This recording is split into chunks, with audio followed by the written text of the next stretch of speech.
J'avoue que ça me fait chier de devoir consacrer ma 28e vidéo à ça. Mais là, Teddy va s'offrir un droit de réponse.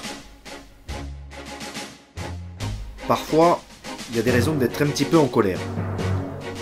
Parce qu'il y a un moment, je me suis dit, je suis qu'un énième connard de YouTube de plus, tu vois. Ça, c'était très dur pour moi. C'est vrai que c'est un peu un nid à connard YouTube, mais il y a aussi des gens bien, tu vois. Oui, mais il y a un moment, tu te demandes à quoi je sers. Moi, j'ai pas demandé. Non, mais moi, je me demandais ça. Ah. Voilà, on va ouvrir des pistes de réflexion comme ça.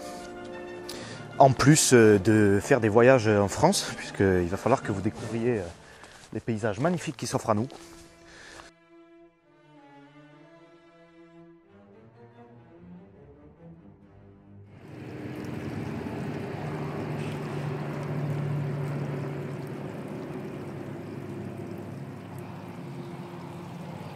Salut à toi l'ami.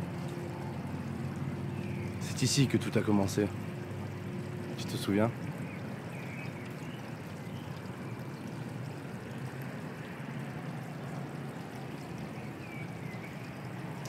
Moi je me souviens de notre rencontre. À une époque où je n'étais pas au plus haut de moi-même.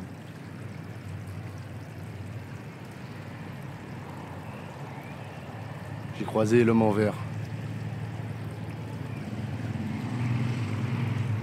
Un gars hors du commun.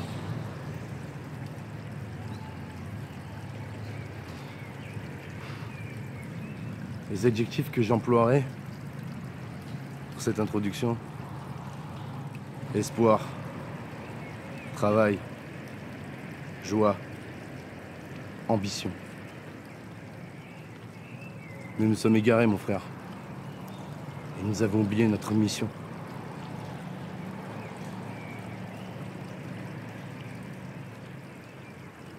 Comment sommes-nous arrivés là? Et pourquoi nous sommes-nous rencontrés?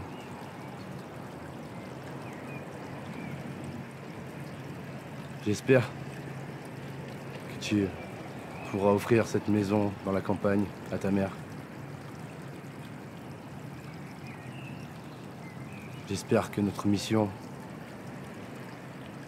sera menée à bien. Dans le monde réel, nous devons nous retrouver. Soyons fiers de cette base humaine que nous avons constituée. Ce n'est que le début de l'aventure. Remémorons-nous la mission que nous nous étions imposée. Tu es mon ami. Et peu importe tes choix, je serai toujours à côté de toi.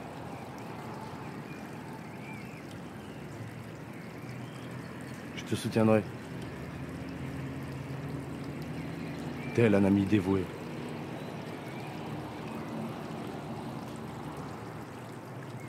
Tu es un homme bien. Sache-le. Espoir, travail, joie, ambition. Cette histoire vient nous narrer l'ascension d'un être bien mystique, l'alchimiste Teddy. Dans une contrée connue de tous, vivait un alchimiste aguerri aux arts qu'affiche son alias. Il décida un jour de sortir de sa zone de confort et d'arpenter une nouvelle voie en montant sur scène. L'alchimiste n'était guère habitué à se donner en spectacle, souvent trop occupé à composer dans l'ombre des traités avec sa confrérie, sa corporation, et faire parler de lui dans le milieu, transmutant le carbone en mouvement et la pensée en mythe. Il fallut alors travailler son apparence. Alors il trouva l'archétype du PNJ, souhaitant sortir de sa condition, en adoptant le style vestimentaire et l'attitude globale. L'alchimiste Teddy était né. Ça y est, il était sur scène. Balbutiant au départ devant un public maigrelet, il n'était alors bercé que par son expérience de spectateur. Mais découvrit que c'est là-dessus qu'il fallait miser, car spectateur, il savait ce qu'il voulait voir. Inspiré par l'élan d'un prêcheur non convaincu, habitué des planches, notre alchimiste décida de monter sur scène tous les jours pendant une lune. Nourri par l'inertie d'une telle expérience, il réussit à nous faire part de son univers d'alchimiste, sans jamais retirer le Teddy et laisser entrevoir qui il pouvait être réellement. Confronté à un public grossissant, il décida de tout arrêter pour mieux repartir, et Et cette fois-ci, il n'était plus seul.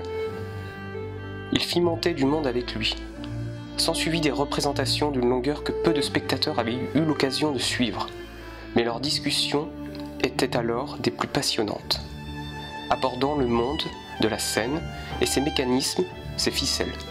Puis lassé de voir toujours les mêmes rouages se dérouler, il décida d'étudier la vie de la contrée. Il y voyagea, le bâton à la main, suivant le courant de ceux voulant bien lui porter. Il apprit, découvrit, trouva confirmation ou détraction, mais par-dessus tout, en fit part à son public dès que l'occasion lui était donnée de remonter devant ce dernier. Ainsi, bien qu'il faisait de cette scène la même que celle un peu plus loin, il commençait à en faire la sienne. Des expériences s'y faisaient que l'on ne voyait pas sur d'autres. Son spectacle n'était jamais tellement rodé, car il innovait avant que l'ennui se fasse, allant par un moment adopter jusqu'à 2 ou 3 scènes différentes. Voyager lui avait permis de comprendre autrement, de sortir du spectacle, mais surtout de trouver écho à sa composition première d'alchimiste. Comprendre qu'ainsi, il avait mis trop longtemps de côté un fond, son fond, au prix d'une forme, et d'une forme qui n'était alors pas la sienne.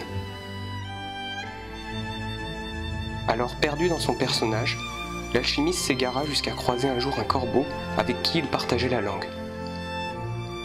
Le corps vidé lui trouva sa tunique bien pesante et lui fit comprendre que désormais, il fallait redevenir ce vainqueur d'autrefois.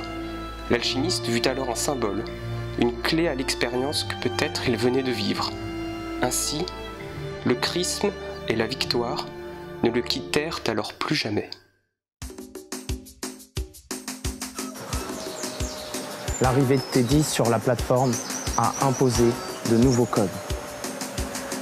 La dictature des nombres est remplacée par une foi infinie dans le travail et la bonté des êtres humains. Il valorise l'énergie partagée aux dépens des désaccords idéologiques. Tel un visionnaire, tu as fait tendre ton message vers l'excellence. Tes pairs t'ont reconnu et ont suivi ton mouvement d'écoute, de tolérance et d'entraide. Une horde de créateurs prêts à intégrer le YouTube underground puis collaboratif. Aujourd'hui, Teddy, tu es notre gourou, notre idole, notre modèle, même si tu ne le revendiques pas. Mais ce statut que nous envions tous est intenable et non désiré pour celui qui voulait décentraliser l'autorité sur YouTube. L'hiver 2017 fut particulièrement rude pour le rôle que tenait Teddy. Il continuait de briller, mais son statut l'a dépassé. Peut-être que tout ça n'était pas fait pour lui, qui nous révélait alors sa passion première pour le dessin et le scénario. Le porte-parole n'avait plus la force. Était-ce la mort du phénix avant même sa renaissance? Eh bien non, il nous quittait. En se comparant à un vieil artiste engraissé qui jouissait des fruits de son travail passé. L'hiver passa et on vit quelques apparitions de l'artiste sous le drapeau du travail collaboratif, ainsi que quelques brèves apparitions des plus tristes lors de soirées souvent un peu trop arrosées. Le cycle des saisons me faisait penser que le printemps et l'été allaient faire apparaître toute une farandole de projets. Il n'en fut rien. Au lieu de ça, il traita de quelques dramas, comme pour montrer qu'il veillait encore sur nous. Aujourd'hui, Teddy dit être moitié créateur, moitié spectateur, mais ses interventions sur les plateaux ou dans les commentaires sont le fruit d'un travail passé de créateur. Il nous a appris la résilience face à la soif intarissable d'excellence, l'avidité de la réussite, là où il faut être contemplatif de l'énergie engagée dans le travail. Aujourd'hui, il se retrouve face à un mur. Non pas l'angoisse d'une page blanche, mais plutôt celle d'un puzzle qui ne serait pas correctement assemblé. Car, à nous avoir fait goûter à une qualité, il veut nous faire goûter à une nouvelle perfection. Alors il va et vient, observant les créateurs qu'il a fait naître, et avec toute la bienveillance des sages, il nous prodigue les conseils d'un homme à la retraite qui a connu échec et réussite. Teddy, l'underground a encore besoin de toi. Il est fort prometteur, mais il vacille. Teddy, arrête de jouir des fruits de ton travail passé et arrose-nous de tes nouvelles créations. Teddy, mets-toi au boulot maintenant. Prends soin de toi, mon frère.